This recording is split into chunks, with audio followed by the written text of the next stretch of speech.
তখন কেন আপনি শেষ মুহূর্তে এসে পাল্টি করলেন, আপনি নিজেকে সরিয়ে নিলেন কেন? আমরা এই সত্য জানতে চাই। বাংলার মুখ্যমন্ত্রী মালদায় আসবেন আপনি জানেন, খোকাবাবু মালদায় আসবেন জানেন। মালদা মানুষের পক্ষ থেকে প্রশ্নটা করবেন যে ইন্ডিয়া জোট ছেড়ে বেরিয়ে যাওয়ার পিছনে আসল কাহিনী কি, अंदर की व्याख्या है, ভিতরে কি হয়েছে। যে আজকের ভালোরা কালকে খারাপ হয়ে গেল, আজকের বন্ধু কালকে শত্রু হয়ে গেল। আরে রাহুল গান্ধী যার পরিবারের তিনটে প্রধানমন্ত্রী, যার দিদিমা দেশের জন্য শহীদ হলো, যার বাবা দেশের জন্য শহীদ হলো, সেই রাহুল গান্ধী যখন ভারত জন্য ন্যায় যাত্রা করছে, তখন প্রতি পদে তার ন্যায় যাত্রা যাতে সফল না হয়, তার জন্য বাংলার মুখ্যমন্ত্রী মমতা ব্যানার্জির নির্দেশে নানা রকমের ফরমান জারি করা হচ্ছে। ভালো জায়গায় তাকে থাকার ব্যবস্থা দেওয়া হলো না, খাওয়া দাওয়ার জন্য ভালো জায়গা দেওয়া হলো না, সেইখানটাই নিরাপত্তা বাহিনী পরিপূর্ণ ব্যবস্থা করা হলো না, শহরের মধ্যে তাকে জানাতে দেওয়া হলো না, শহরের মধ্যে তাকে বক্তৃতা দেওয়া হলো না, মালদা শহরে মিটিং করার অনুমতি দেওয়া হলো না।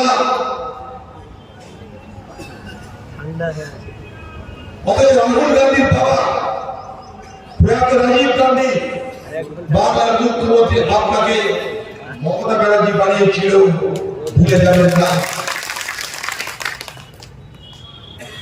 যারা রাহুল গান্ধীর পরিবারকে অপমান করে, রাহুল গান্ধীকে থাকার জায়গা দেয় না,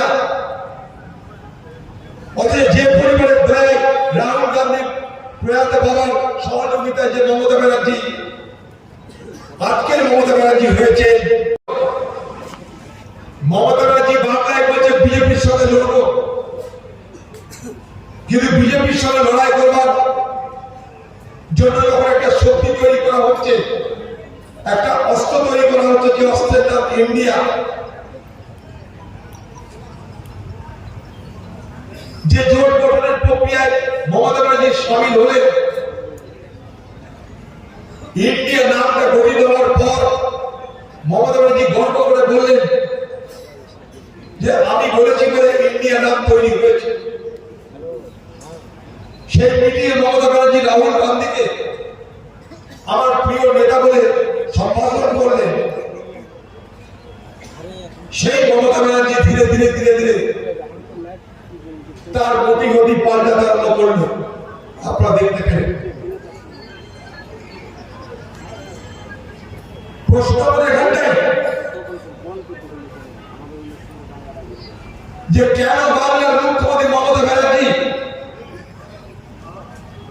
আপনি ইন্ডিয়া জোটের নামকরণ করলেন, ইন্ডিয়া জোটের সঙ্গে থাকলেন, যখন ইন্ডিয়া জোট একটা শক্তি হিসাবে আবির্ভূত হচ্ছে, সেই ইন্ডিয়া জোট দেখে যখন মোদী দুশ্চিন্তায় পড়ে যাচ্ছে, ইন্ডিয়া জোটকে মোদী দুবেলা আক্রমণ করছে, মোদীকে যখন ইন্ডিয়া জোট চিন্তায় ফেলে দিচ্ছে, ইন্ডিয়া জোটকে সামনে রেখে যখন দেশ জুড়ে বিকল্প শক্তির কথা ভাবা হচ্ছে,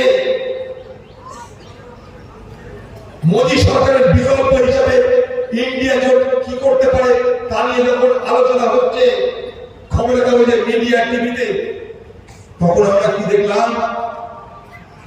প্রথম পাল্টিবাজি করল পাল্টু কুমার, নীতিশ কুমার বিহার, তার সঙ্গে সঙ্গে আরেক পাল্টু কুমারী এ বাংলায় মমতা ব্যানার্জি। বড় অদ্ভুত লাগলো। সবটাই তো নাটক। বিজেপি বিজেপির বিরুদ্ধে লড়াই করা তো নাটক। যদি নাটক না হতো তাহলে যখন বিজেপির বিরুদ্ধে একসঙ্গে লড়াই করাটা সব থেকে জরুরি, তার জন্য বাতাবরণ তৈরি হয়ে গেছে। পৃষ্ঠপোষকতায় মমতা ব্যানার্জি মুখ্যমন্ত্রী হয়েছিলেন 2011 সালে। সে যদি তাদেরকে অস্বীকার করতে পারে, তাদেরকে অপমান করতে পারে, কংগ্রেস 40টা আসন পাবে না বলে মোদীর মতন করে তির্যক করে, মোদীর মতন উপহাস করে কংগ্রেসকে, তাহলে আপনার আমার জন্য এই মহিলা মমতা ব্যানার্জি কি করতে পারে?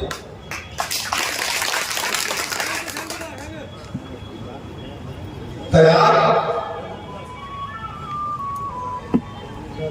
মানুষের মধ্যে প্রশ্ন উঠে গেছে, মানুষের মধ্যে প্রশ্ন উঠে গেছে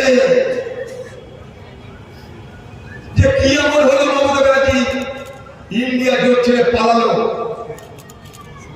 আর মোদীকে খুশি করলো, কারণটা কি? আমরা তা বুঝতে পারলাম কদিন পর। দিল্লির মুখ্যমন্ত্রী অরবিন্দ কেজরিওয়াল তাকে এডিসিবিআই গ্রেফতার করে তিহার জেলে পাঠিয়ে দিল। হেমন্ত সোরেন ঝাড়খণ্ডের মুখ্যমন্ত্রী তাকে এডিসিবিআই গ্রেফতার করে তিহার জেলে পাঠিয়ে দিলেন। দিল্লির প্রিয় খোকাবাবু, তার নাম এডিসিবিআই নথিতে এসে গেছে, আমরা সবাই জানি। এ বাংলায় যত চুরি হয়, বালি চুরি, কয়লা চুরি, পাথর চুরি, গরু পাচার, শিক্ষক দুর্নীতি, সব টাকার সমাপ্তি ঘটে দিদি এবং দিদির পরিবারকে দপ্তরে গিয়ে। গঙ্গার উপর দিয়ে গঙ্গা যেমন সমাপ্ত হয় ভারত মহাসাগরে, এ বাংলার দুর্নীতির উৎপত্তি স্থল যেখানে হোক না কেন, প্রত্যেকটা দুর্নীতির গন্তব্যস্থল হচ্ছে বাংলার মুখ্যমন্ত্রী মমতা ব্যানার্জি এবং তার পরিবারের ঘরের দরজা। হ্যাঁ, তাই তাদের বিরুদ্ধে যে অভিযোগ, সেই অভিযোগে তাদেরকেও জেলে যেতে হতে পারে, এই আশঙ্কায়, এই ভয়ে দিদি আত্মসমর্পণ করলেন। মোদী এলেন কলকাতায়,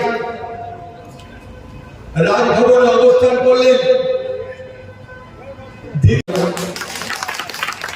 এই বিজেপির জন্ম কিসের জন্য? এই বিজেপির জন্ম হচ্ছে এই দেশের গণতন্ত্রকে ধ্বংস করে, এই দেশে হিন্দুত্ব,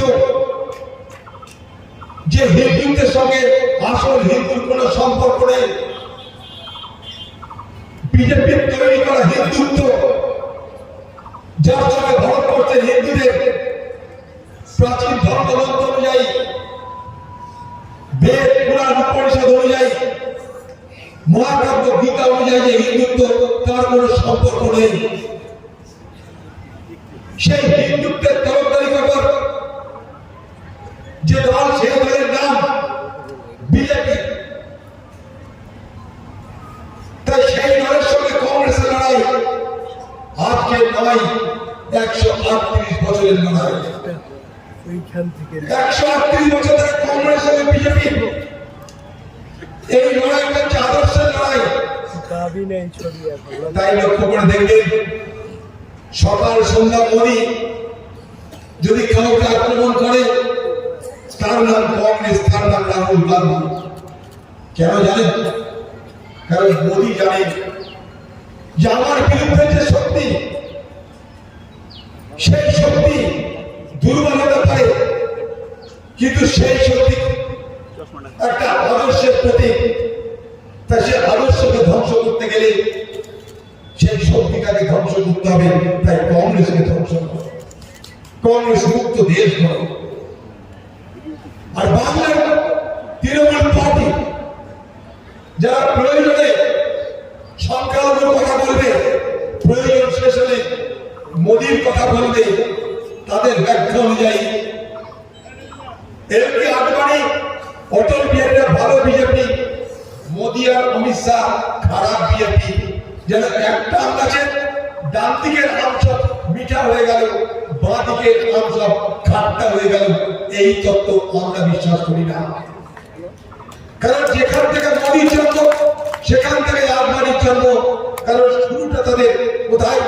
শুরুটা হচ্ছে আরএসএস, শুরুটা হচ্ছে হিন্দু মহাসভা, যাদের একটাই কথা এই দেশে হিন্দুত্ব স্থাপন করা। যে হিন্দুদের সঙ্গে দেশপ্রেমের কোনো সম্পর্ক নাই, আমাদের রাষ্ট্রপ্রেমের কোনো সম্পর্ক নাই।